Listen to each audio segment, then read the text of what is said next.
Good evening and welcome to the second of the Ian Ramsey Centre seminars for Science and Religion of Hilary Term 2013. Our speaker this evening is Professor Neil Messer, who is Head of Theology and Religious Studies at the University of Winchester.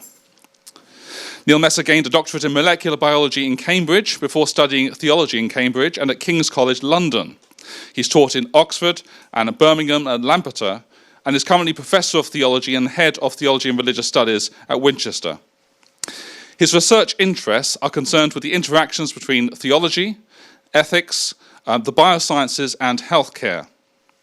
His publications include Selfish Genes and Christian Ethics, Theological and Ethical Reflections on Evolutionary Biology, Respecting Life, Theology and Bioethics, The Bible, Culture, Community and Society, and Flourishing, Health, Disease and Bioethics in a Theological Perspective. And he's also a minister of the United Reformed Church. His subject this evening is Theology and Neuroethics, and the subtitle Mapping the Territory. Would you please welcome Professor Neil Messer?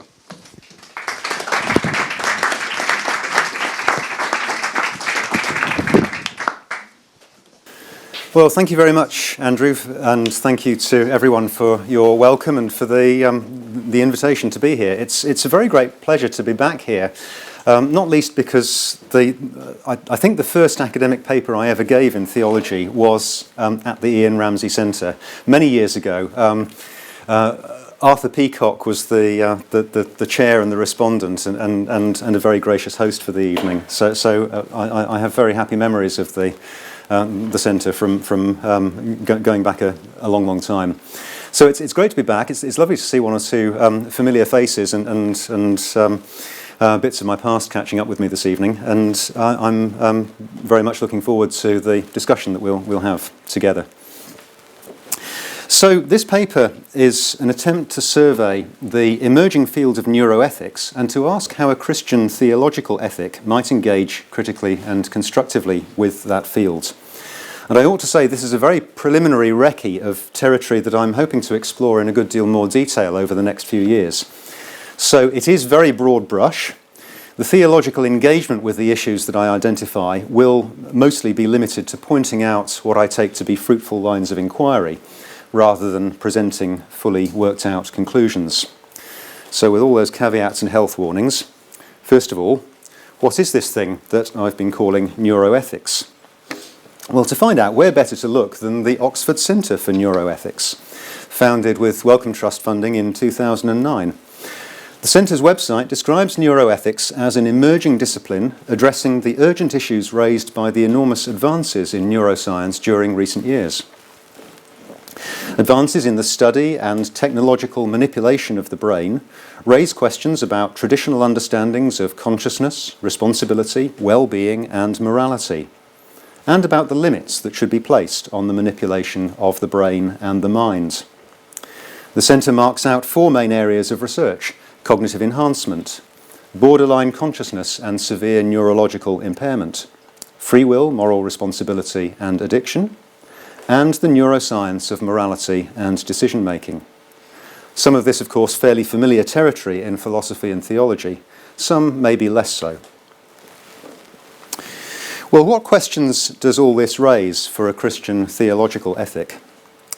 To the agenda set out by the Oxford Centre for Neuroethics, we should perhaps add a prior question.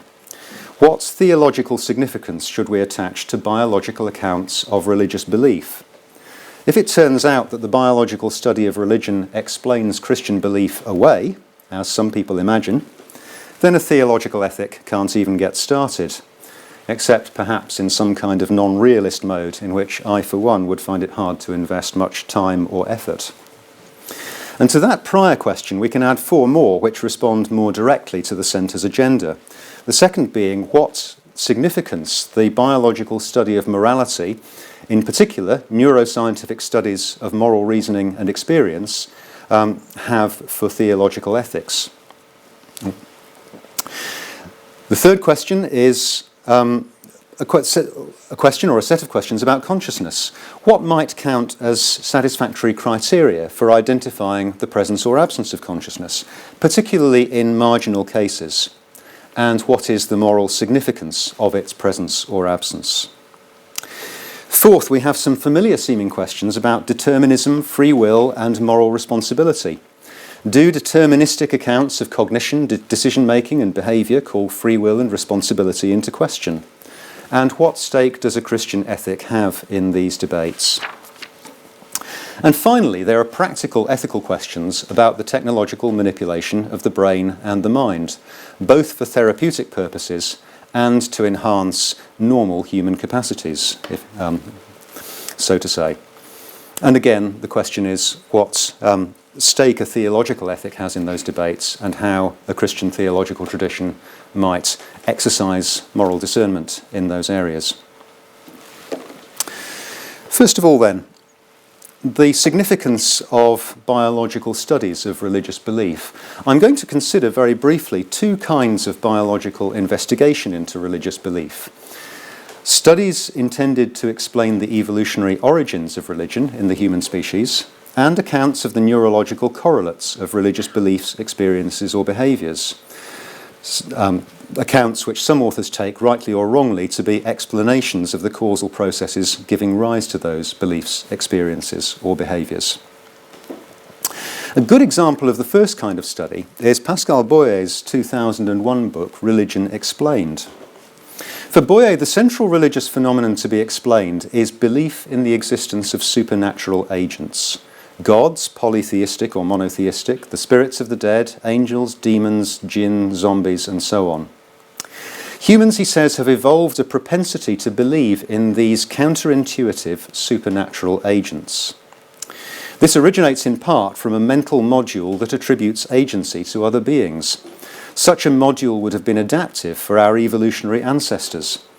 The ability to recognize quickly that an approaching predator is an agent that regards me as lunch would have an obvious effect on my chances of surviving long enough to reproduce.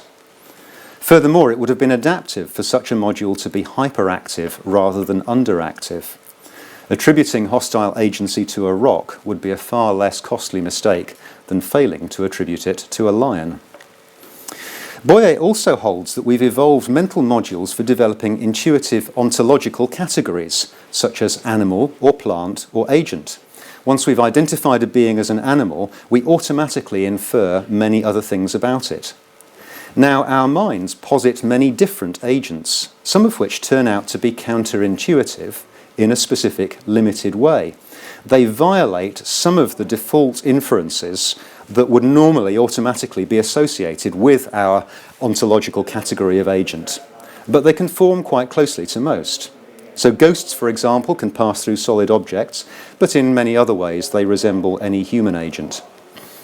For whatever reason, the concepts of such counterintuitive agents are more persistent in our minds than wholly intuitive concepts, and Boyer cites some experimental evidence for this.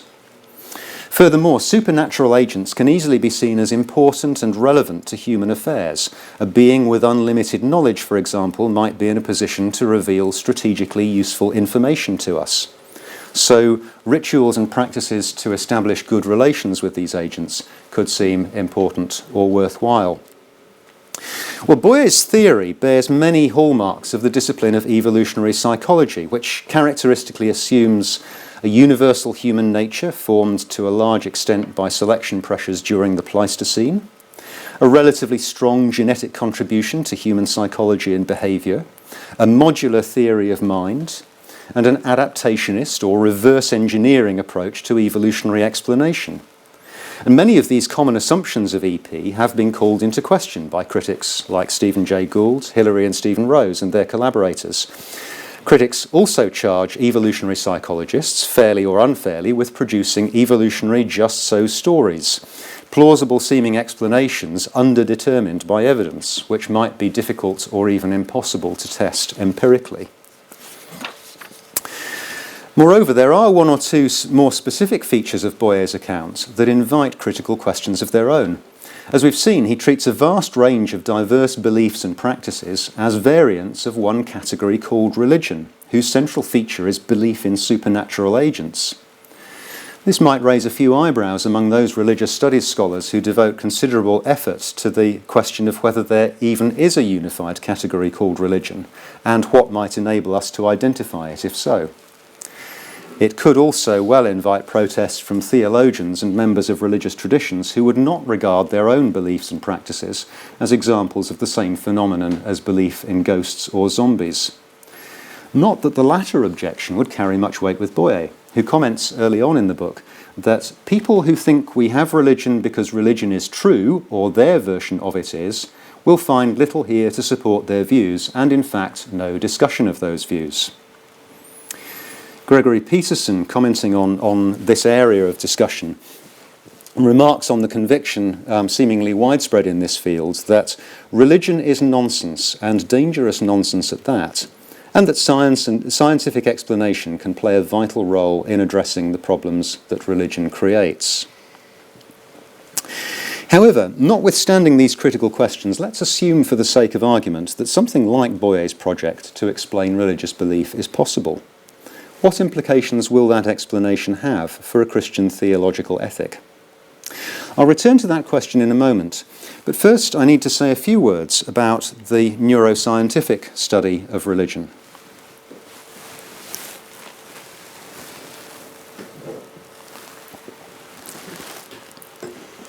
Although there's been a good deal of interest since the 1980s in the relationship between brain activity and religion, Uffe Schert remarks in a recent survey that the list of actual experiments is surprisingly short. They range from the work of Michael Persinger, who associates religious experiences with electrical activity in the temporal lobe and claims he can induce them by stimulating brain activity magnetically, to the neurotheology of Andrew Newberg and Eugene Dakili, who've argued for neural mechanisms involving many parts of the brain, underpinning a variety of spiritual experiences. Now, Schert discerns significant problems of design and interpretation in many past studies, though he's confident that his own work is more methodologically robust. He complains also of the distorting effect that the agenda of certain well-known funding bodies might have on the field, though, as Greg Peterson implies, it's equally possible for such research to be distorted by anti-religious agendas. Schert may indeed intend his own work to be purely descriptive and neutral, but his results have certainly been seized on by those with anti-religious axes to grind. Well, what should a Christian theologian make of all this? If we accept, for the sake of argument, that something like Boyer's account of origins is right, it doesn't take much to realise that neither this nor the neuroscience described by Schert explains religion away. To imagine that it does would be to commit a kind of genetic fallacy. Try the obvious and often cited parallel. Neither an evolutionary explanation of humans' mathematical ability nor a study of its neurological correlates would have any bearing on the truth of the proposition that 2 + 2 = 4. However, Peterson suggests that what such studies can do is generate a hermeneutics of suspicion in relation to religious beliefs. If there are neuropsychological factors that strongly motivate us to hold certain beliefs, then perhaps the reasons we give for those beliefs are really rationalizations. Our reasons for believing might seem persuasive to us, not because they really are good reasons, but because we have psychological mechanisms that motivate us to find them persuasive. And it's worth observing that Christian theology, of course, has been here before. Peterson remarks that the cognitive science of religion is often seen as an inheritor of the Feuerbachian project to reduce religion to something else, whether it be psychology, class struggle, or will to power. And although the Feuerbachian critique of religion has often been thought to threaten Christian faith, it's well known that for the great 20th century theologian Karl Barth, Feuerbach turns out to be an ally. By exposing the human tendency to project our own experience onto a transcendent screen and call it God, Feuerbach forces us to acknowledge that one cannot speak of God simply by speaking of man in a loud voice, as Barth said, perhaps unfairly, of Friedrich Schleiermacher. Christian theology, in other words, is recalled to the only ground on which it is entitled to stand, understanding itself as a faithful and rigorous response to God's self-disclosure in Christ. and seeking to do its work in that way. Even those who wish to use biological explanations of religion in the most corrosive of ways, then, might turn out to be friends, perhaps despite themselves, to anyone who wants to develop a properly grounded theological engagement with neuroethics. I can put this in terms of a typology that I proposed a few years ago, which schematizes different ways of relating science to Christian doctrine in developing a Christian moral anthropology, a Christian understanding of human being as moral being, if you will. The cognitive science of religion seems to me to call into question, for example, the apologetic procedure of inference to the best explanation advocated by the late Arthur Peacock, of whom I have, as I said at the beginning, the fondest personal memories, even if I want to criticise aspects of his academic project. In that procedure, a suitably scientifically chastened and pruned form of religious belief is claimed to be the best explanation for a whole range of data, including religious experiences. But cognitive science not only offers naturalistic explanations of those same phenomena, it also suggests that we have an inbuilt bias to find the religious explanations persuasive. And this casts further doubt on the claim that God really is the best explanation, if you set the problem up in those terms.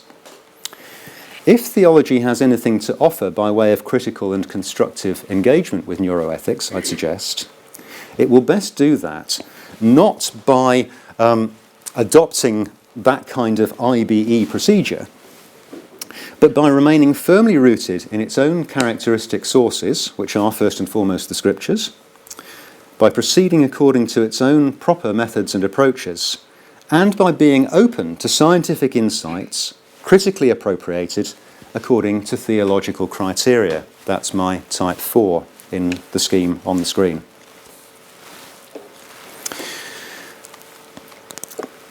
The second question I raised was about the significance of neurological studies of morality, and more broadly about other biological approaches to the phenomenon of human morality. But I'm going to focus mostly on neurological studies. And here again I take just one example. An experiment in which Joshua Green and his colleagues used functional magnetic resonance imaging, fMRI, to study the brain activity of subjects responding to a set of moral dilemmas known as trolley problems. These are dilemmas that require subjects to pit the lives of several innocent people against one. In some scenarios, the subject can only save several endangered lives by taking an action with the foreseen but unintended consequence of causing another person's death. In other scenarios, the subject can only save several lives by deliberately killing someone else. Most subjects respond in non-utilitarian ways. They evaluate these two types of scenario differently. A minority see no difference between the two. They judge that in both it would be right to save several lives at the expense of one. Green et al. Found that scenarios involving direct hands-on killing were associated with greater activation of brain areas involved in emotion. Moreover, the response times of the minority who made utilitarian judgments about the direct killing scenarios were longer than the majority's.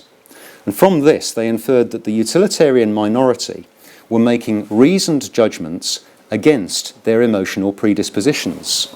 Everyone had a strong emotional reaction against directly killing innocent human beings. The utilitarians overrode that rationally. Now, Green et al. Emphasised that their conclusions were descriptive rather than normative. However, Peter Singer has argued that such research indirectly supports utilitarian theories of ethics against their rivals, and particularly against the kind of approach advocated by John Rawls, which Rawls called reflective equilibrium. One standard argumentative strategy against utilitarian theories is to show that they lead to conclusions which go against most people's strongly held moral intuitions. I try this tactic with my first-year students every year, with, I have to say, varying success. Singer argues that neuroscientific findings like Green's, along with evolutionary accounts of the origins of human morality, show many of these strong moral intuitions to have been caused by contingent features of our evolutionary history. There's no good reason to suppose that they are reliable guides to right and wrong. A Rawlsian reflective equilibrium approach that treats such intuitions as reliable data is therefore mistaken. And where reasoned utilitarian conclusions contradict moral intuitions, the utilitarian reasoning is to be preferred. Now, there are no doubt many scientific and philosophical questions to be asked about all this, but the task I've set myself this evening is to ask how a Christian theological ethic should respond. And I start again with Karl Barth and with one of his more notorious sound bites. Commenting on the serpent's promise to the human beings in Genesis 3:5, in the temptation story in the Garden of Eden, the serpent says, "You will be like God, knowing good and evil." Barth rather acidly remarks, what the serpent has in mind is the establishment of ethics. In similar vein, one fragment of Dietrich Bonhoeffer's Ethics begins, "The knowledge of good and evil appears to be the goal of all ethical reflection. The first task of Christian ethics is to overcome that knowledge." This attack on the presuppositions of all other ethics is so unique that it's questionable whether it even makes sense to speak of a Christian ethics at all. If it is nevertheless done, then this can only mean that Christian ethics claims to articulate the origin of the whole ethical enterprise, and thus to be considered an ethic only as the critique of all ethics. Barth and Bonhoeffer are articulating a profound theological suspicion of ethics as human project, the attempt to know about the good on the strength of our own resources of reason and insight. Perhaps, as with religion, so with morality, neuroscience might turn out to be a friend in disguise to a theological ethic along these lines. Suppose that what we take to be reasoned moral judgments are in fact rationalizations of intuitive prejudices which are contingent products of our evolutionary history. For a Christian ethic along the lines of Barth and Bonhoeffer, neuroethicists who argue this could play the valuable ground-clearing role of masters of suspicion, unmasking the pretensions of a merely human project of ethics and driving theological ethics back to its proper roots. Theological suspicion of ethics does not, however, mean its wholesale rejection, but rather its critical appropriation and reconstruction, as Bonhoeffer makes plain. The knowledge of good and evil he associates with our fallenness, our alienation from God, from one another, ourselves, and the created world. But humanity is called to be reconciled to God in Jesus Christ. Bonhoeffer speaks of this reconciliation as the overcoming, that word again, the overcoming of the knowledge of good and evil, our election to do the one will of God in simplicity. The task of Christian ethics in response to this calling and election can be summed up in St. Paul's words, "Let yourselves be transformed by the renewing of your minds, so that you may discern what is the will of God." In this daily task of discernment, says Bonhoeffer, intellect, cognitive ability, and attentive perception of the context all come into play. Prior experiences will raise encouraging or cautionary notes. Under no circumstances must one count on or wait for unmediated inspirations, lest all too easily one fall prey to self-deception. It's quite possible that neuroscientific studies of morality could have an ongoing critical and perhaps constructive contribution to make when critically appropriated into such a theologically chastened and transformed ethic. The critical contribution could consist in unmasking the self-deceptions to which the history and constitution of our species make us prone, not only those that masquerade as unmediated inspirations, in Bonhoeffer's words, but also those that distort and misdirect the use of our intellect, cognitive ability, and perception of the context. And neuroscience might even have a constructive contribution to make to our discernment of the will of God by offering insights into our affections, our commitments, and our flourishing, always provided that those insights are critically appropriated according to theological criteria. The third area I identified was that of consciousness. How might we identify the presence of consciousness For example, in patients with severe cognitive impairments. How might neuroscience help in this task? And what are the moral implications of concluding that consciousness is present or absent? In a 2006 study, Adrian, Owen and his colleagues used fMRI to investigate the brain activity of a young woman with a diagnosis of a persistent vegetative state, PVS, following a severe brain injury. They found evidence of brain activity associated with auditory speech processing and the ability to perform mental imagery tasks. And they inferred from these results that the woman was conscious despite being in PVS. Commentators remark that this raises the exciting possibility of being able to assess the level of consciousness in PVS patients, and perhaps even to communicate with them by instructing them to perform specified mental tasks in response to questions. It could also raise the more alarming possibility that some level of consciousness was present in some patients with a PVS diagnosis whose lives have ended after artificial nutrition and hydration, ANH, were withdrawn. Now, the findings and their interpretation have attracted scientific controversy. One alternative interpretation is that the patient in this study was moving between PVS and a minimally conscious state. Another is that some cognitive processing activity persisted in her brain, even in the absence of genuine consciousness. And this discussion, of course, also raises big philosophical questions about what's meant by consciousness and the kinds of grounds or evidence that would be needed to determine whether someone was or was not conscious. And disagreements within Christian theological anthropology could also have a bearing on these issues. One might expect a non-reductive physicalist view of the kind espoused by Nancy Murphy, for example, to supply a somewhat different evaluation from a Thomist view of body and soul. But assuming these questions can be answered satisfactorily, a further one then arises. What is the moral significance of concluding that consciousness is present or absent? In the mainstream bioethics literature, a standard answer is that consciousness is one of the criteria by which we recognize another being as a person. That is, a member of the moral community, or a being with the distinctive moral claims on us that we acknowledge in most human beings.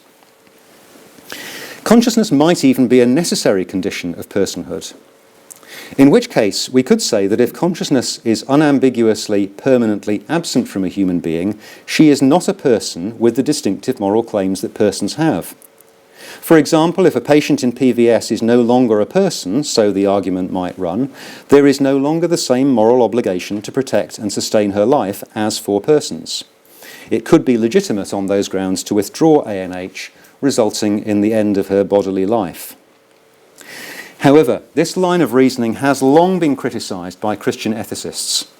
In the early days of bioethics, it was critiqued by Stanley Hauerwas in an article with a rather arresting title that also summarises a good part of his argument. Must a patient be a person to be a patient? Or, my Uncle Charlie is not much of a person, but he is still my Uncle Charlie. More recently, various scholars have argued that who is a person is the wrong question to ask to guide decisions about medical care at the edges of life. Richard Hayes is one of several authors who've drawn a parallel with the question, who is my neighbour, asked of Jesus in St. Luke's Gospel by a lawyer wanting to justify himself. And of course, in that story, Jesus doesn't give a straight answer. Instead, he tells the story of the Good Samaritan, which turns the question back onto the lawyer. Which of these three do you think was a neighbour to the man who fell into the hands of the robbers? The lawyer said, the one who showed him mercy. Jesus said to him, go and do likewise. The proper question, in other words, is not who can safely be excluded from the category of neighbours whom I'm obliged to love, but rather, how am I called to be a neighbour to those whom I encounter? Hayes suggests that, like the lawyer's question, the bioethicist's question, who is a person, is all too easily a self-justifying attempt to place limits on the range of those others who are entitled to my moral concern.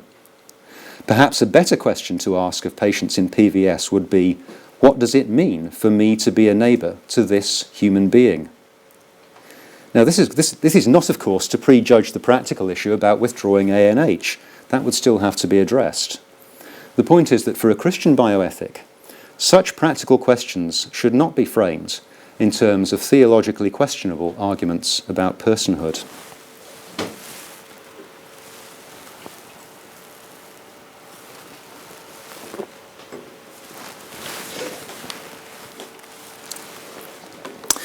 Perhaps the most familiar set of questions about neuroscience and ethics concerns determinism, free will, and responsibility. One very well-known piece of research that raises these questions was originally done by Benjamin Libet and his colleagues in the 1980s.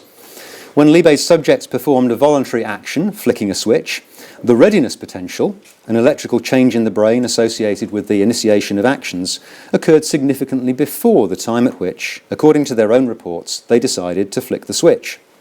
And this has often been taken to mean, as Michael Gazzaniga puts it, that before you are aware that you're thinking about moving your arm, your brain is at work preparing to make that movement.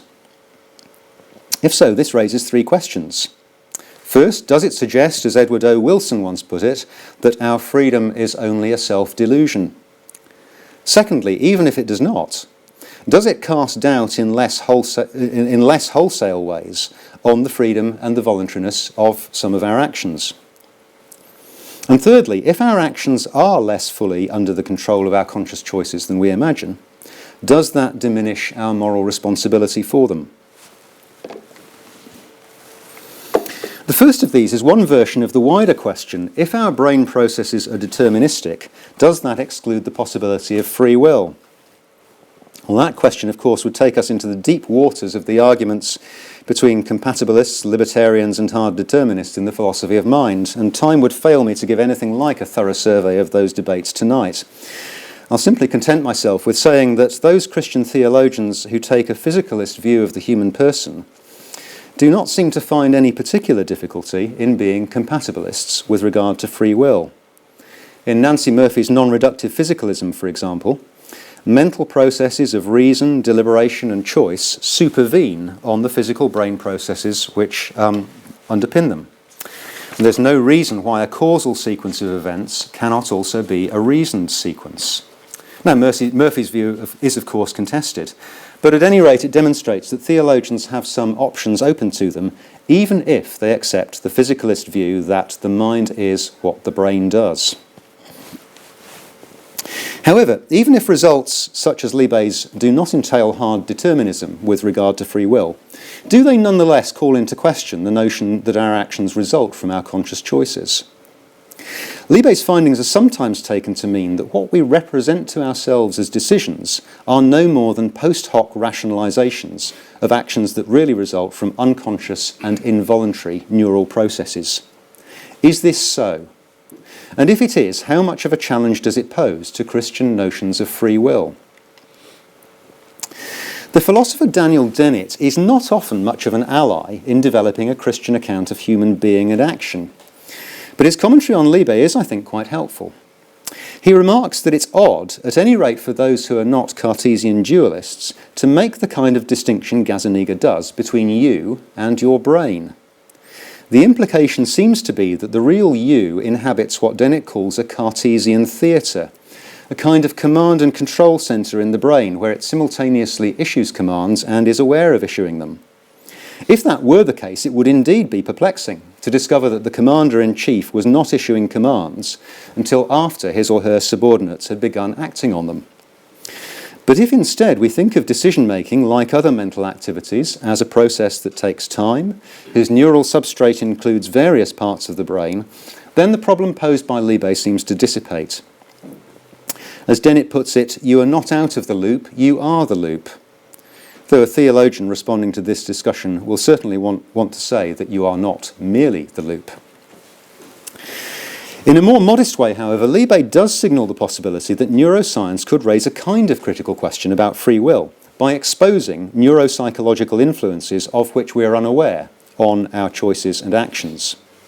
Once again, this could suggest a hermeneutics of suspicion in relation to the stories that we tell ourselves and one another about our reasons for acting. Now, of course, this is nothing new. Psychology's been doing this since Freud, at least. But perhaps neuroscience has the potential to do the exposing in more specific and experimentally testable ways. So it is at any rate plausible that neuroscience could tell us we are less free than we like to think, or that we're not free in the ways we like to think. Which brings us to our third question. If our actions are more constrained and less free in some ways than we imagine, does that diminish our moral responsibility for those actions? It's been suggested, for example, that juvenile offenders should be sentenced more leniently because the areas of the brain involved in executive control are not fully developed in adolescence. That, of course, also raises questions about legal responsibility, but those are beyond the scope of this present paper. Presumably, it does diminish moral responsibility if you believe that ought implies can, as Kant seems never to have said, though he undoubtedly thought it. You could say that ought implies can is the play it again, Sam, of moral philosophy. If it does, then presumably results like Liebe's could have some kind of corrosive effect on notions of freedom and responsibility, even if they stop well short of dissolving them altogether. However, none of this should come as a surprise to Christian theologians. A Christian theological anthropology will suggest a more complex and ambiguous picture of freedom, moral agency, and responsibility than the one called into question by neuroscience. Let's begin with ought implies can. The philosopher Roger White suggests that Kant's most important reason for holding this principle is that it's needed if we are to assign praise and blame for actions. But as White and others such as Alistair McFadden have argued, the tracking of praise and blame is by no means the main concern of a Christian moral theological vision. That vision is much more concerned with what a good life for human creatures looks like, what it means to flourish as a human creature in relation to God, others, ourselves, and the world, and what distorts and disrupts such flourishing in our present human condition. And in this picture, responsibility runs a good deal wider than the attribution of praise, blame, reward, and punishment. This moral theological vision also calls for a different understanding of freedom. The notion in view, if ought implies can, appears to be what Al McFadden calls a neutral suspension between different possibilities. For example, to do or to disobey God's will. Looking back to the Pelagian controversy, McFadden attributes this view of freedom, or something like it, to Pelagius. For Augustine, by contrast, this is not freedom at all, but a symptom of the will's bondage to sin, as McFadden puts it. If, so to say, I reserve my freedom to do or to refuse God's will, I'm already holding myself back from God, and that is a form of sin as pride. So Augustine argues in The City of God that the greatest freedom consists in the inability to sin. The first freedom of will which man received consisted in an ability not to sin, but also in an ability to sin. Whereas this last freedom of will, the freedom enjoyed by the blessed in the heavenly city, shall be superior inasmuch as it shall not be able to sin. This line of thought, incidentally, also calls into question at least some of the ways in which autonomy is used and understood in bioethical discourse, but that's for another day. The Christian doctrine of sin powerfully articulates the ambiguous condition in which we find ourselves with respect to freedom and responsibility. The hymn writer Brian Wren encapsulates it brilliantly in a few lines. We come with self-inflicted pains of broken trust and chosen wrong. Half free, half bound by inner chains, by social forces swept along, by powers and systems close confined. To put it more prosaically, McFadden draws attention to four key features of original sin as that is understood in an Augustinian Christian tradition. And just to state the obvious, you don't have to believe that original sin began with the disobedience of a literal first human couple in order to find it a compelling theological articulation of our present condition. Original sin, says McFadden, is contingent. It could have been otherwise. It's radical, it's communicable, and it's universal. We're born into a context of radically distorted human relationships and social structures, which distort the formation of our personal identity from the very beginnings of our personal history, and to which we make our own contribution by our willing and choosing. This condition is first and foremost a basic distortion of our relationship with God, a distortion named by McFadden as idolatry, the refusal to orient our personal energies to God in joy and praise. From this flow distortions of our relations with one another, ourselves, and the created world. It takes God's grace to free us from this entanglement and redirect us towards our proper creaturely destiny. As I've already suggested, on this view, neuroscientific findings that our choices are less free than we like to think, and more constrained by all kinds of factors of which we are quite unaware, shouldn't come as any surprise. Neuroscience cannot tell us that our condition is what Luther called the bondage of the will. But if we have theological reasons for holding that to be our condition, neuroscientific findings, critically appropriated, could help map the forms taken by that bondage of the will. They could have a valuable role to play in fleshing out this theological understanding of the tragic and paradoxical condition in which we find ourselves. A condition in which our actions are truly ours, yet constrained and driven by all kinds of influences beyond our control. In which we are responsible for what we are and do, yet seemingly incapable by ourselves of the transformation that we need and in our best moments long for. Finally, we come to practical ethical questions about the technological manipulation of the brain and the mind. For example, consider the various uses to which the drug methylphenidate, Ritalin to its friends, is put. First, I gather it's sometimes used to treat narcolepsy, which as far as I know isn't specially controversial. Secondly, and more famously, it's used to treat attention deficit hyperactivity disorder, ADHD, and related disorders, particularly in children and adolescents. This, of course, does attract controversy. Controversy about whether ADHD is a genuine disorder, though a large majority of psychiatrists agree that it is. About the diagnostic criteria used to identify it, and about the appropriateness of using Ritalin rather than other forms of therapy to treat it. But thirdly, Ritalin is used by students to enhance their cognitive ability and exam performance. It's been reported that some 16% of American university students use Ritalin and other smart drugs. It's also reportedly used by academics to boost their cognitive performance, but I've no wish to dwell very long on that. In a 2009 debate in the British Medical Journal, John Harris argued that it is unethical to prevent healthy people from using drugs like Ritalin to enhance their performance, whereas Anjan Chatterjee argued against such uses, partly on risk-benefit grounds, partly for reasons of distributive justice. All this raises questions about the ethics of human enhancement that are more familiar from ethical debates about human genetic modification. The difference being that human enhancement using drugs like Ritalin is a present reality, whereas the prospect of genetic enhancement is still mostly a matter of speculation. And all this raises two main ethical questions. First, is there a coherent distinction between therapy and enhancement? And if so, does it have any moral significance? Secondly, how should we morally evaluate human technological enhancement? To the first question, Michael Sandel, for example, answers yes on both counts. There is a coherent distinction, and it does matter morally. John Harris disagrees on both.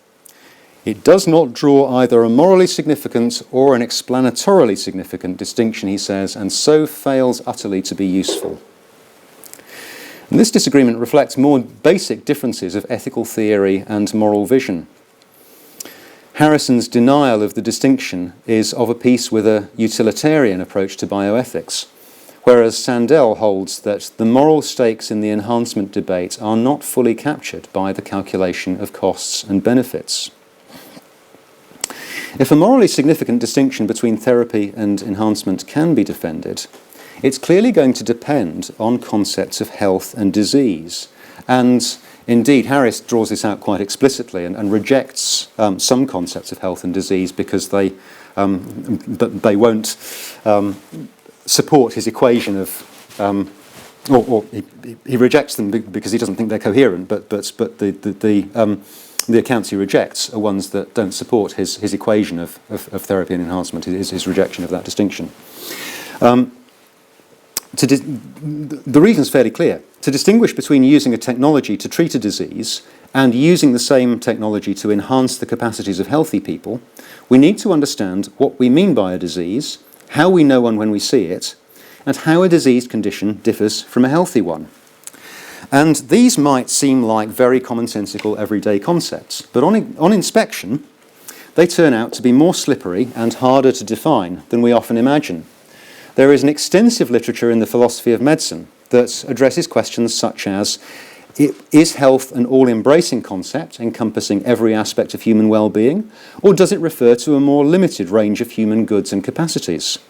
Are the concepts of health and disease value-free, or do they inevitably include judgments about the good? Are health and disease objectively identifiable states, or must they be defined in terms of subjective preferences? Are their meanings universal to the human species, or relative to particular social and cultural contexts? And you can see, I think, that the answer you give to questions like those is going to make a difference to whether you think there is a distinction between therapy and enhancement, and if so, how that distinction might be drawn. Well, Christians can best engage theologically with these debates by beginning with the doctrine of creation. To understand ourselves as creatures is to say that our existence reflects the loving purposes of a good creator. And this supplies a theologically grounded, teleological account of human being. To describe ourselves as human creatures is to say that our good consists in the realization of the penultimate and ultimate goals or ends that are proper to creatures of this humankind. On this view, health can be understood as the capacity to realize certain of the ends, I would say the penultimate ends, the ends concerned with mortal life in this world, that are proper to human creatures. The capacity that Karl Barth calls the strength for human life. Diseases can be understood as internal states or processes that tend to disrupt physical or mental functions and so threaten the fulfillment of these ends. Thus, our self-understanding as creatures suggests an account of health and disease that is limited rather than all-embracing.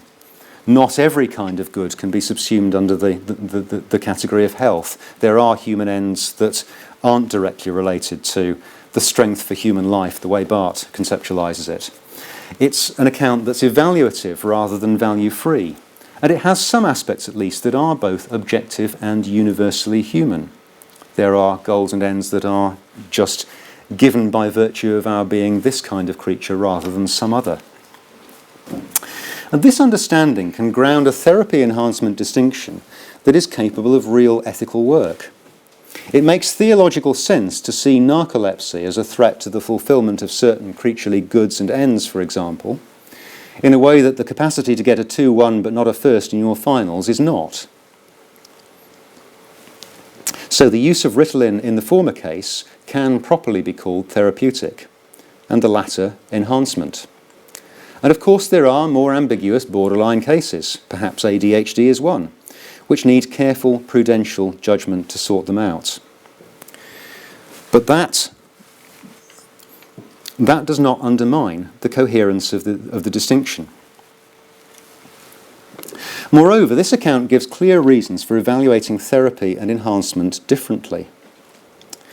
To understand diseases as threats to creaturely flourishing, opposed to the goodness of God's creation, gives a clear theological mandate for therapy, which is not to say, of course, that every therapeutic intervention is going to be justified, but there's a prima facie presumption that therapy is a good thing to engage in. But human enhancement lacks this particular kind of theological mandate. Does that mean it must be rejected tout court? Well, not necessarily. But there are, I think, good grounds to be theologically suspicious of many projects of human enhancement. They can very easily be motivated by a basic dissatisfaction with the opportunities and limits of human creaturely existence as such. An attitude that, as Bonhoeffer put it, cannot forgive God for having created what is. human enhancements, at any rate, bear a heavier burden of justification in theological ethical perspective than therapies. Well, much, of course, remains to be said about all these areas of neuroethical debate. But I hope at any rate I've said enough to persuade you that the kind of Christian tradition I've tried to articulate has rich resources to engage critically, constructively, and fruitfully with the developing agenda of neuroethics. Thank you very much.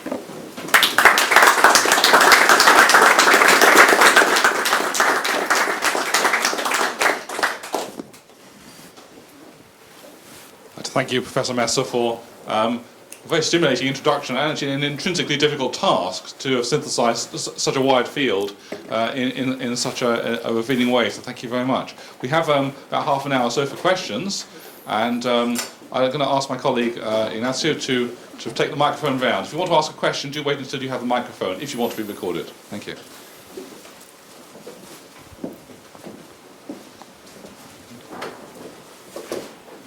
Yes, thank you. Is this on? Yes. What is your own view about the Libet experiment and how it reflects on freedom of action and freedom of thought? Well, Because basically it's a very limited experiment. yeah. I'm not really in a position to judge the scientific merits and limits, but certainly the kind of interpretation that's put on it is philosophically, or the kind of interpretation that's often put on it is philosophically pretty shaky, and I mean, it seems to me that Dennett draws that out quite persuasively.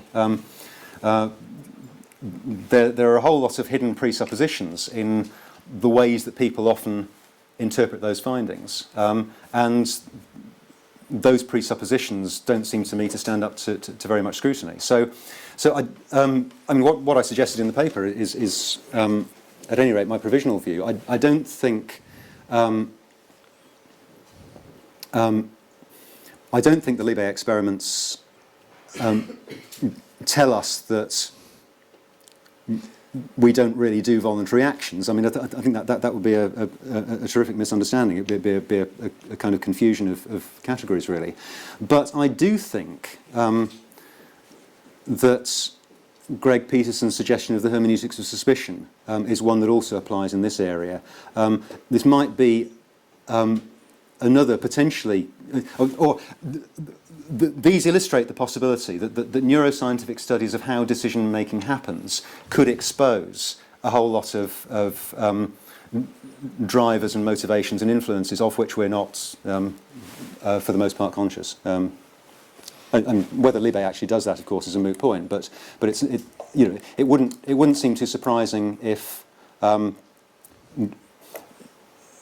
neuroscientific studies of decision making and voluntary action did expose that kind of hidden influence, and so that's that's really what I take it that that a Christian understanding of freedom and responsibility would have to respond to.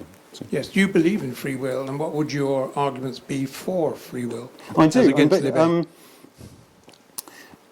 Again, my provisional conclusion would be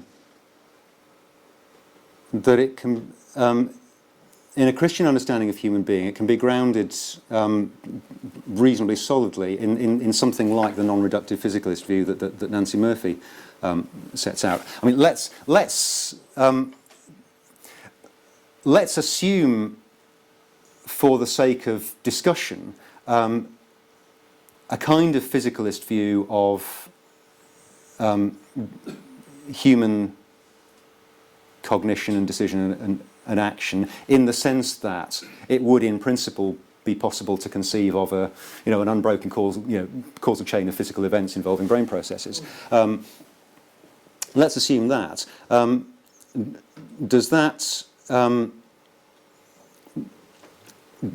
Does that diminish, or does that undermine the possibility of either reasoned thought or voluntary action. Well, no, it doesn't, for the kind of reason that Murphy sets out. And somewhere she uses the analogy of a calculator.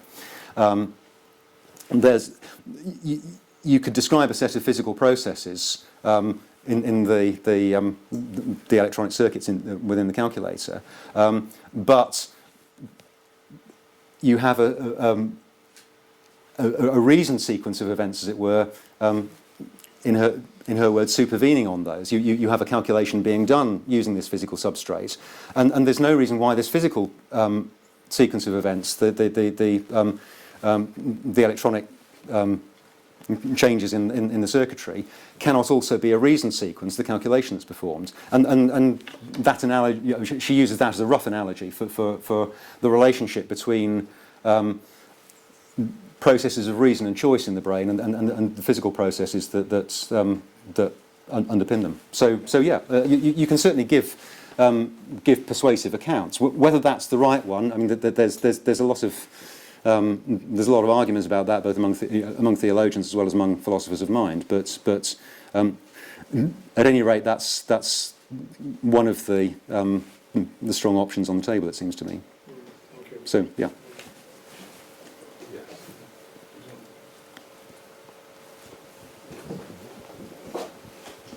I was thinking of something after that question, and you partially answered it, but it was the thought crossed my mind that it must be, if it was proven that we don't have free will in this sense, and that our brain operates before we are consciously aware of it, then this would be very devastating for things like the Christian concept of sin and the whole of society about crime and punishment and the way we deal with criminals.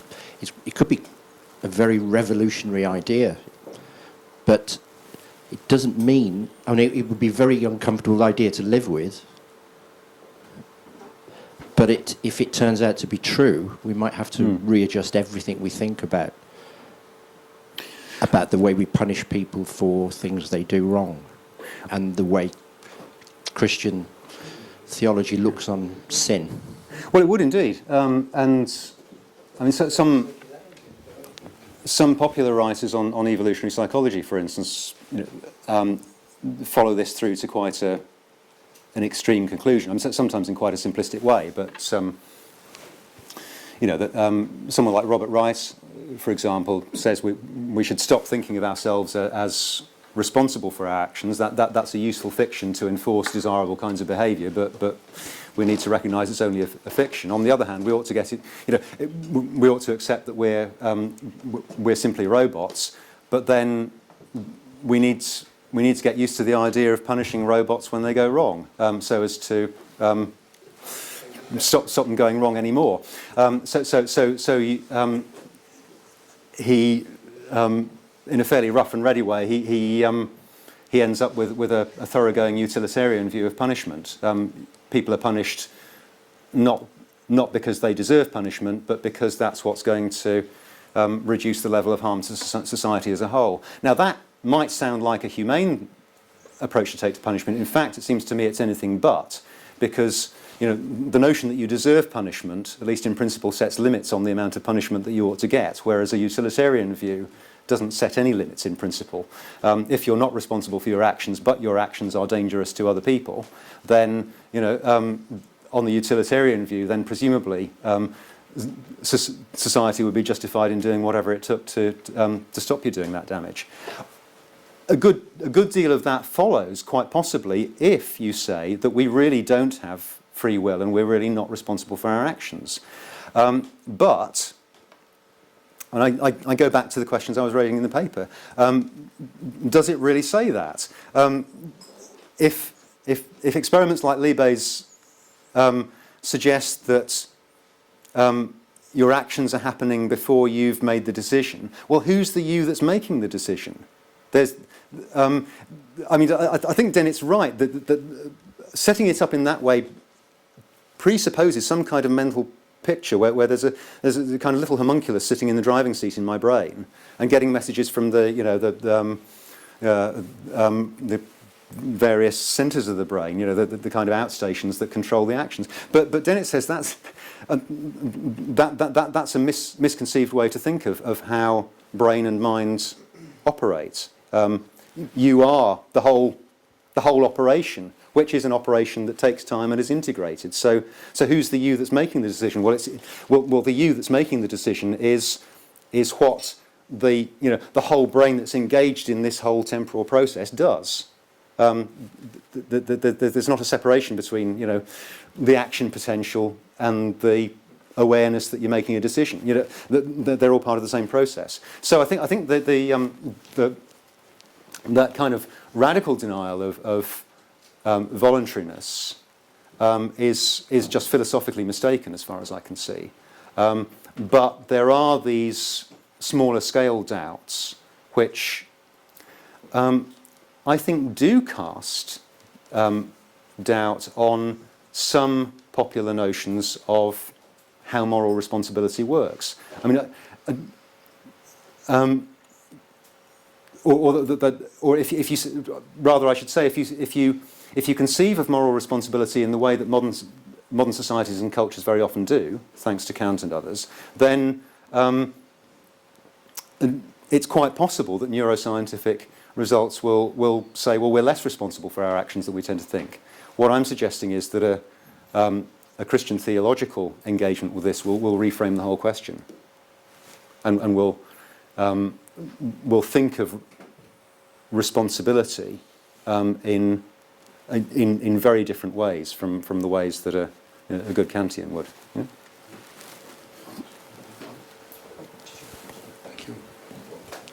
Thank you. I must confess that I find the amount of importance that is attached to its experiment is absolutely silly. On scientific grounds, or clearly, a moment ago. Would you mind speaking on? I'll shout. Yes. A moment ago, I decided to put up my hand, and it's not surprising that my brain must have decided before I did that would be a good thing to do. This is not sufficient to challenge the notion that I have free will. A few days ago, I watched a film called Eiger, The Wall of Death, which, as you can probably imagine, is in fact a film about mountaineers attempting to climb the Eiger, which would take them days of intense physical effort and will. At any moment, they could decide not to continue. Every time they raise their ice axe, I've no doubt that the brain has actually prepared the movement for them because it's an automatic movement. But the fact is they need a tremendous determination to continue, or indeed not to, because to retreat is also an admission for them of cowardice, of failure. So I really wish you'd just bin this notion that we can discuss everything in terms of tiny microscopic movements, which in fact originate in the brain. Of course they do. Thank you. Well, I basically agree with you. But the fact is that this kind of work is taken as part of the agenda that raises questions in this area. I mean, it's Liebe is one of the examples that the Oxford Centre for Neuroethics highlight as raising some of these questions about determinism and free will. It's not the only one, but it's part of that background. Now, yes, I agree with you. If we want to talk properly about free will and responsibility, we need a much bigger and richer picture. Yes. And some of the conclusions that get drawn from experiments like Liebe's are just muddled and misbegotten. But that needs saying. That's the first thing. But when you've said that, are there any questions that remain? Well, maybe not. Maybe the whole area just evaporates. But it does seem to me that at any rate there's the possibility of some questions about our self-understanding as free and responsible beings being raised by neuroscientific results. I mean, this other question I alluded to very briefly. Well, if there's evidence that the executive functions in adolescent brains are less highly developed than not fully developed yet, then does that make you think differently about either their moral or their legal responsibility? And what about adults whose executive functions are underdeveloped? And you know, you can multiply the examples. It does seem to me that there are questions there that, at any rate, need to be explored a bit before you decide that they're non-questions.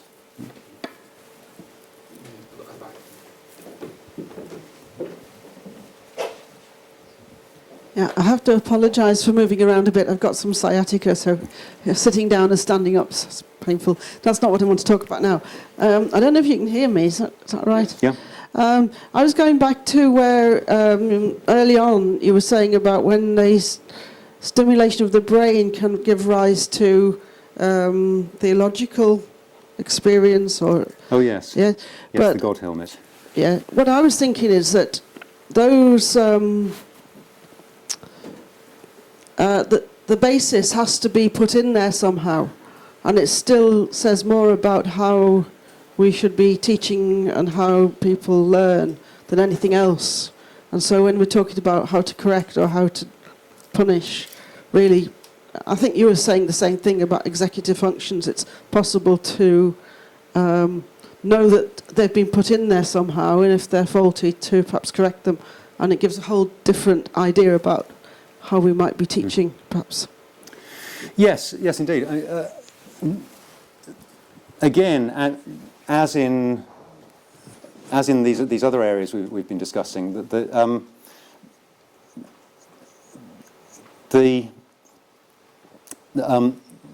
ways that people interpret neuroscientific studies of religion are absolutely rife with conceptual muddle and confusion.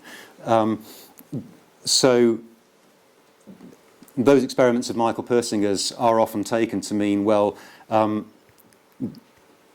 religious experience is generated by transient electrical activity in the temporal lobes, and so that's, epilepsy can mimic it, and Persinger thinks he can mimic it with his God helmets.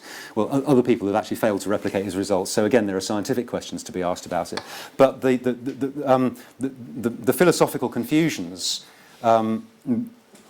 involved, if you then infer from that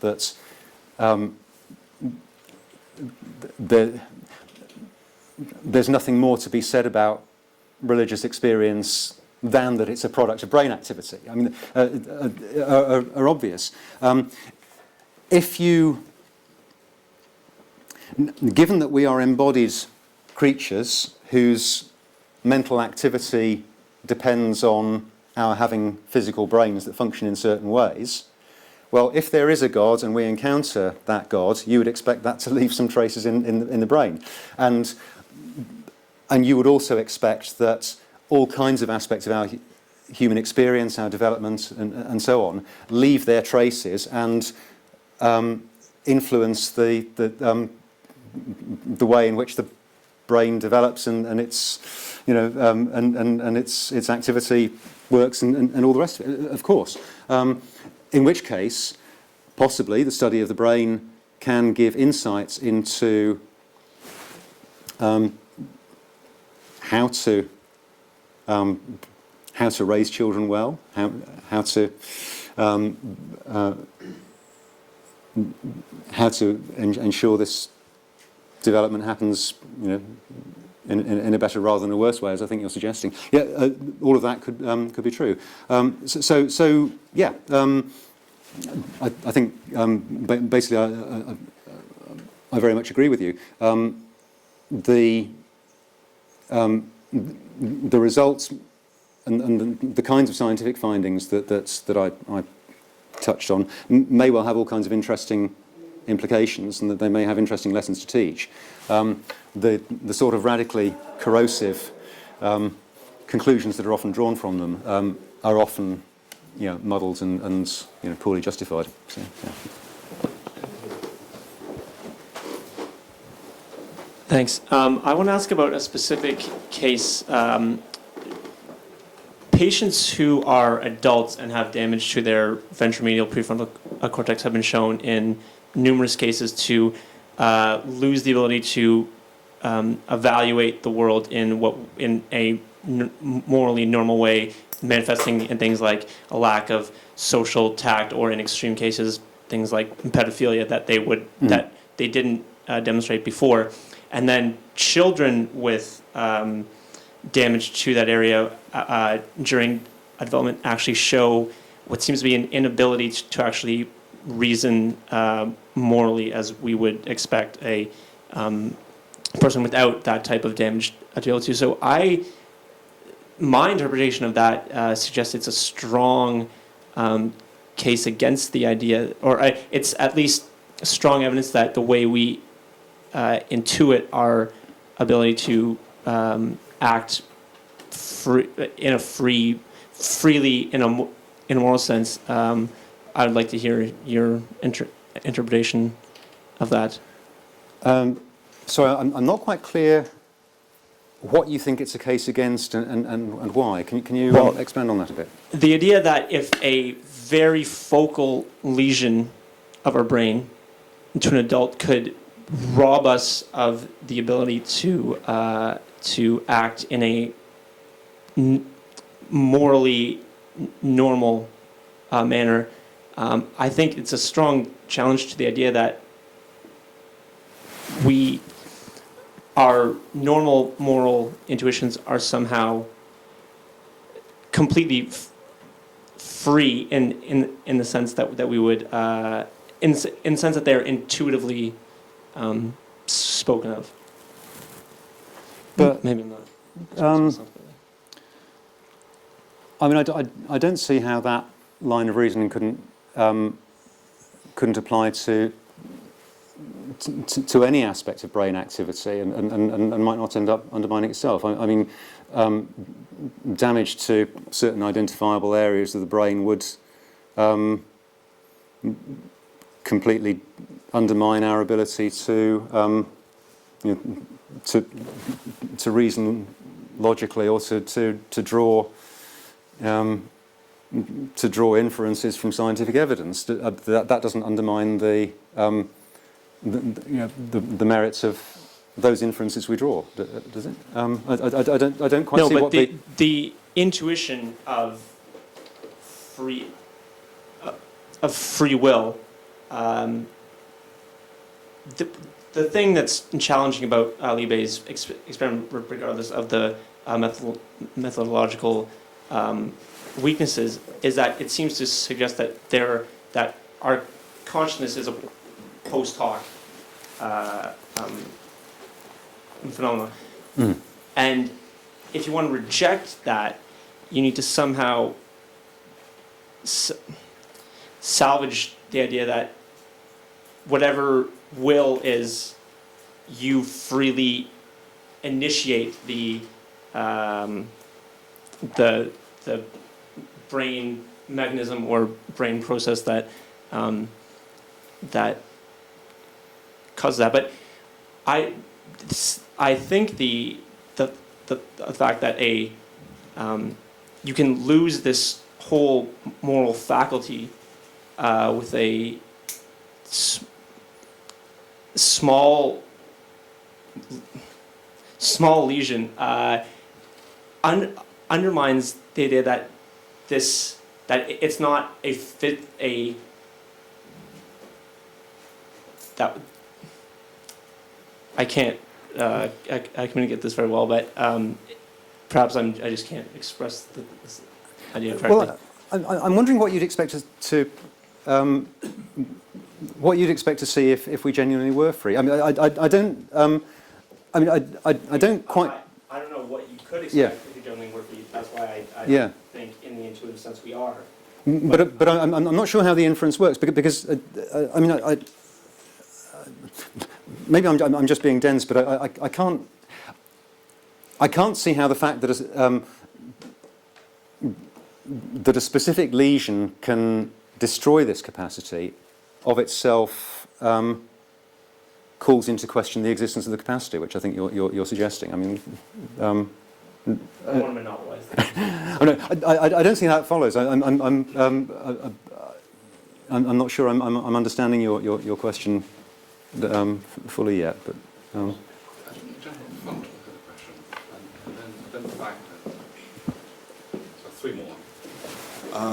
You mentioned this evolutionary argument against religion, and you compared it to an evolutionary argument against mathematics. So, yeah.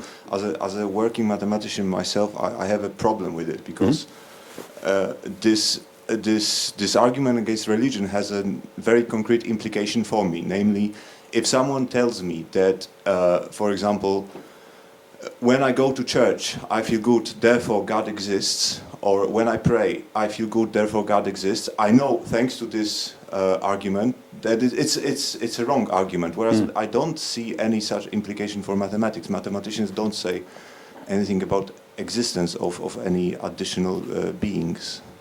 No, but they do make propositions. And I mean, it's a very crude analogy, but the point of the analogy is only that the truth of those propositions isn't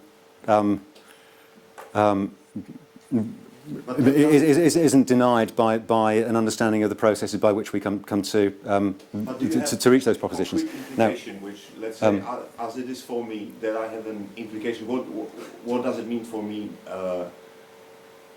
If a religious person tells me that he is religious because he feels good when he goes to church, do you have anything like this for mathematics, like an analog?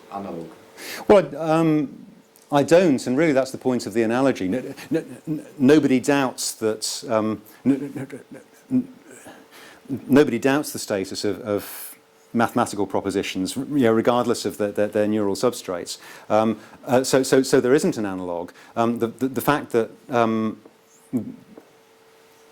that you can give a causal explanation of religious belief or experience by analogy doesn't undermine the claim that experience has a real referent.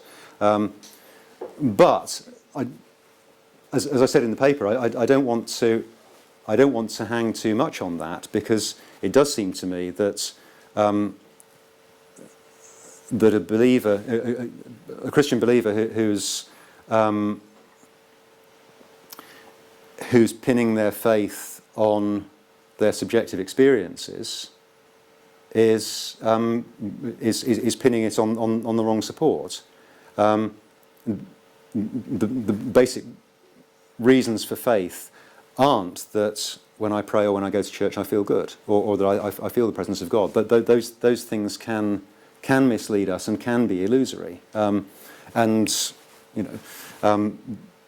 any Christian tradition knows that, knows it very well, and has a history of developed wisdom for dealing with that. And so that's why I was suggesting that one genuinely useful thing that both evolutionary and neuroscientific studies could do, potentially, is to expose the unstable foundations for faith that people sometimes make use of, to expose those as unstable, and therefore to challenge believers to base their faith on the ground that it should be based on. I wouldn't hang too much on the analogy with maths, but you can draw a lot of analogies. The point of that analogy was really only to say was really only to illustrate the genetic fallacy in saying, because we know how something, because we know how a belief originates, that must mean the belief is false. That's a mistaken inference. And the math analogy wasn't really meant to do any more than just illustrate the the mistake in that. Thanks very much. It's a follow-up question from the one before the last. Mm-hmm. And I'm just to say that I'm also struck by the same dilemma or problem which I perceive. Perhaps just to give an example, a couple of years ago in America, a man was on trial for a series of murders, and the defense lawyer pointed out that he became murderous after having had a brain aneurysm. He hadn't been like that before. He was put on death row, nevertheless, and died within 2 years from another brain aneurysm. Yeah. So what seems to be striking is that one's moral capacity does seem to be totally dependent on the brain, on the state of the brain, on the physicality. And I suppose my question would be, how does this kind of freedom, which perhaps sometimes functions and sometimes not, and there is a very small margin within which it can function what we call normally, how does that square up nicely with, for instance, a traditional account of Christian freedom, such as we find in Augustine, for instance, the one that you mentioned, that real freedom would be human inability to commit immoral acts. And how would that square up nicely also with the Christian doctrine of creation, or with traditional accounts of it? So I'm not suggesting that there is no faculty of freedom observable in everyday life. It's just the problem with interpretation, I suppose. Yeah. Is there some discrepancy? Well, I'm wondering where the discrepancy might lie, because the fact that our freedom is dependent on the brain, and there's a kind of small margin within which it can operate, as it were. I mean, again, that's not peculiar to freedom or morality, is it? I mean, that would be true of any aspect of human being and experience. We are embodied creatures whose conscious, active life in the world depends on there being a brain that functions in certain ways. I mean, that's just what it means to be an embodied creature. So I mean, you could say of our whole active existence as creatures, and of any aspect of it, that it's, it's dependent on a piece of brain machinery that can easily be disabled. I mean, I don't think that calls into question the notion that that there is a reality like freedom, moral responsibility, and so on. What you may, I mean, how you respond to situations where that's diminished is another question, and the notion that people can do things that are genuinely wrong but have diminished responsibility for the things they've done. Again, that's a familiar notion. The Christian account of freedom and responsibility I was articulating I think can give a good account of the complexity and ambiguity of that.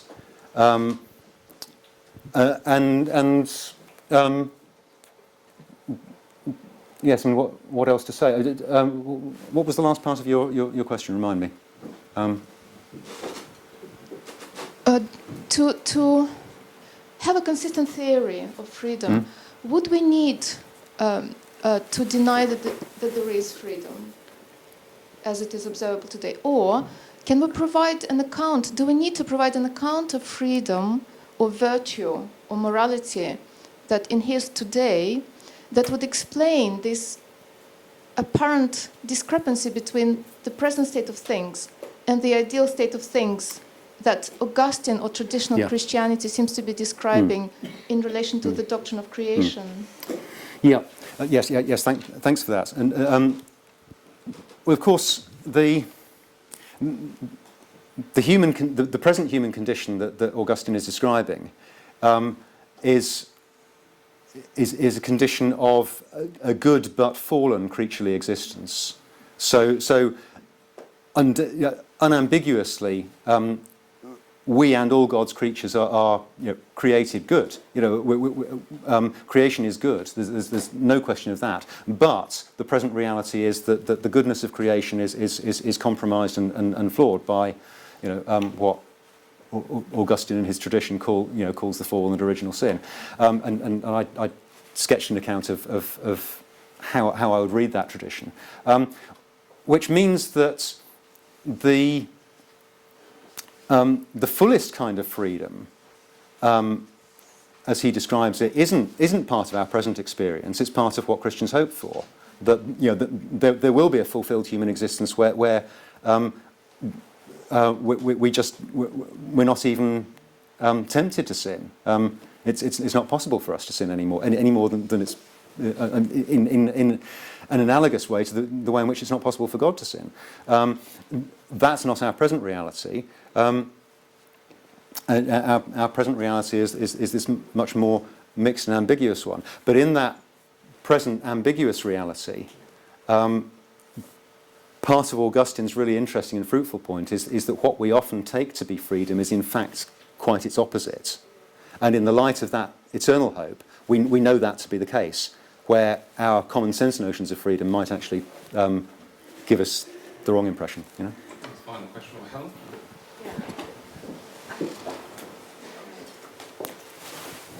I like the concept of the hermeneutics of suspicion, but my suspicion with it is a bit that you're sort of taking your cake and eating it. So in the sense that, you can use it to sort of disband a lot of folk notions about, how we think we are, and actually we're dependent on God as creatures in a stronger way than we thought.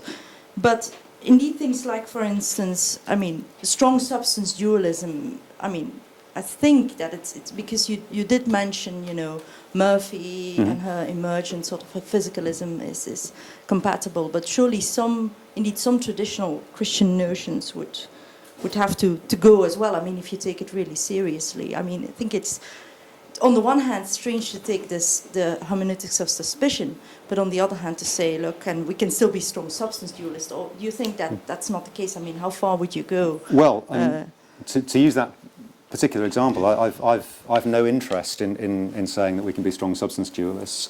I've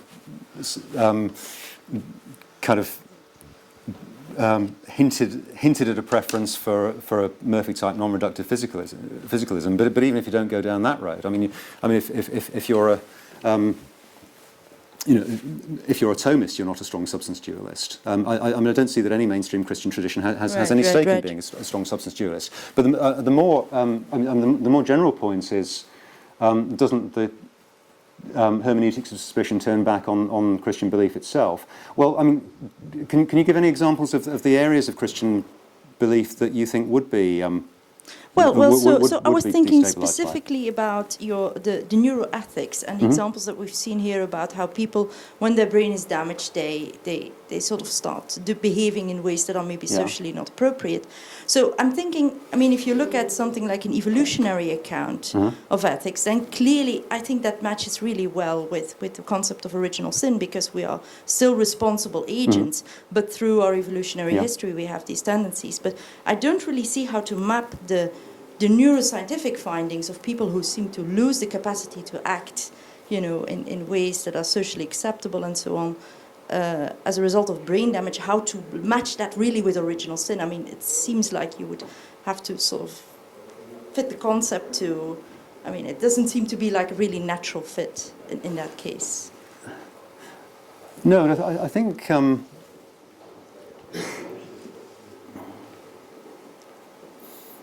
I think there the doctrine of original sin is probably not the primary theological connection you're going to make, except in the sense that it applies to all of us. I agree very much with what you say about the evolutionary origins of morality. I think that there are some very interesting and fruitful connections you can make there. But I think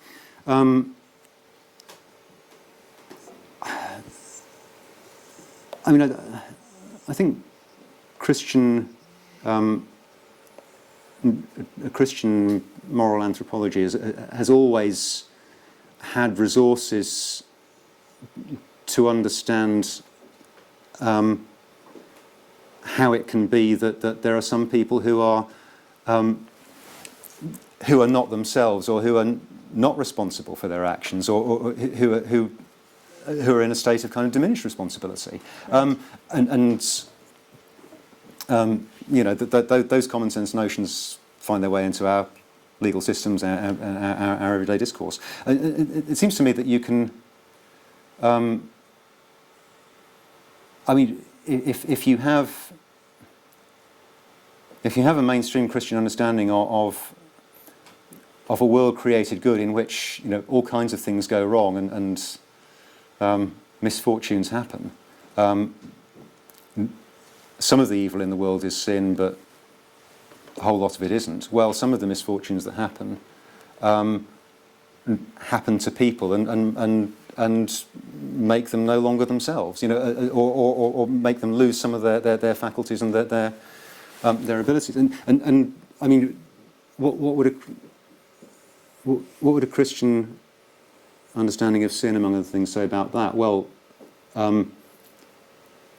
to the extent that such a person can exercise any judgments, they are still, they are responsible for exercising that kind of judgment. To the extent to which someone can be taught to compensate for the kind of instinctive faculties they've lost, they have a responsibility for doing that. But I mean, I think a Christian account is always going to want to put these discussions of moral responsibility in a broader context of human flourishing. The reason why all this matters is not so that you can decide whether whether someone's blameworthy for their antisocial behaviour, but because a Christian understanding of human being gives you a rich and determinate picture of what a flourishing and fulfilled human life looks like. Now, someone whose behaviour doesn't exhibit any social restraint is failing to flourish in really important ways, as well as threatening the flourishing of those around them. But the person themselves is failing to flourish because they're failing to fulfil some of the goods and ends of what it is to be human, which is to live in societies and communities. So it's bad for them. So someone who's sustained some kind of neurological lesion that does that to them, you're going to recognise that as something that inhibits and threatens their human flourishing. Now in the loving purposes of God, it doesn't ultimately threaten their flourishing and their fulfilment. But in the present, the first kind of question a Christian tradition is going to ask about that person's situation is how can they be helped and help themselves through God's grace to flourish as fully as they can. So it's and that could lead you into all kinds of practical discussions about how to help someone live in society as well as they can given their neurological impairment. But it's going to place the question in a whole bigger context about human flourishing. Okay, thanks. That's the basic answer. Before we have to bring that to an end, although I do encourage you to stay behind for questions afterwards. Let's just pass me the microphone. I do get to ask a very quick final question. You mentioned about flourishing, about theological flourishing being perhaps a way to distinguish between therapy and enhancement in a useful way. Yeah. But is there a problem here? Because I'm thinking of examples like situations where you're not flourishing in a creaturely way, but you are flourishing in a theological way. Crucifixion would be one. Yeah. And another example, we had 3 years ago, a great missionary came to Oxford, and we had an amazing crowd all down the Woodstock Road with the police holding back the crowd. Yeah. And it's even rumoured a famous new atheist came to see this missionary. But the missionary died 100 years ago. It was traced with his ear, and it was sold for bones. So clearly it's possible to flourish in a theological way without, at the same time, flourishing in what we would normally call a creaturely way. Absolutely. And in fact, I think one of the great... I only only sketched the very bare bones of the kind of theological accounts of health that I'd want to advocate. But one of its great advantages is precisely that it can give an account of what you've articulated. Because I can go back a step. That there are some non-theological accounts of health as a theory of everything. Most famously, that the World Health Organization's definition of health equates it with total human well-being. Some Christians find that quite appealing because they like to talk about health as wholeness. And again, it becomes an all-encompassing notion. It seems to me that's very dangerous for precisely that kind of reason. And if you take the kind of account that I was drawing from people like Barth, well, this isn't exactly how Barth expresses it, but there's quite a lot of Barth in this. There's an ultimate human destiny, an ultimate human end of eternal life with God. That's pretty Thomist as well as Barthian, actually, of course. And there are this worldly human goods and ends, so that there is a kind of this worldly as well as an eternal human flourishing. But that itself has many different aspects.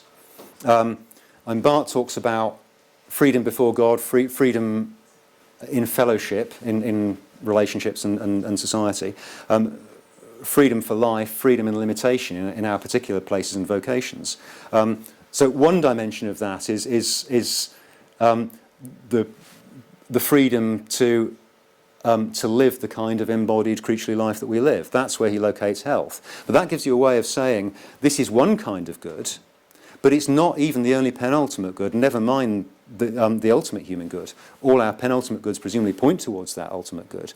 But in this world, given that it's a fallen world, a flawed or broken world in some respects, some of our creaturely goods may well be in conflict with one another.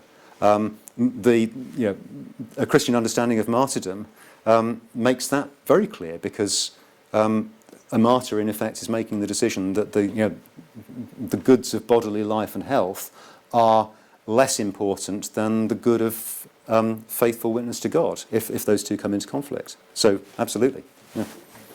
Well, thank you very much. Just before thanking Professor Messer, I'd like to just advertise the next Ian Ramsey Centre seminar, 2 weeks' time, with Professor Ludovico Galeni, who is Professor of Zoology at the University of Pisa, and he'll be talking about the biosphere and the neurosphere, a symbiotic relationship. And 2 weeks after that, we have Professor Jean Porter from Notre Dame University. So would you please just conclude the evening to thank Professor Messer for his time, very stimulating talk. Thank you.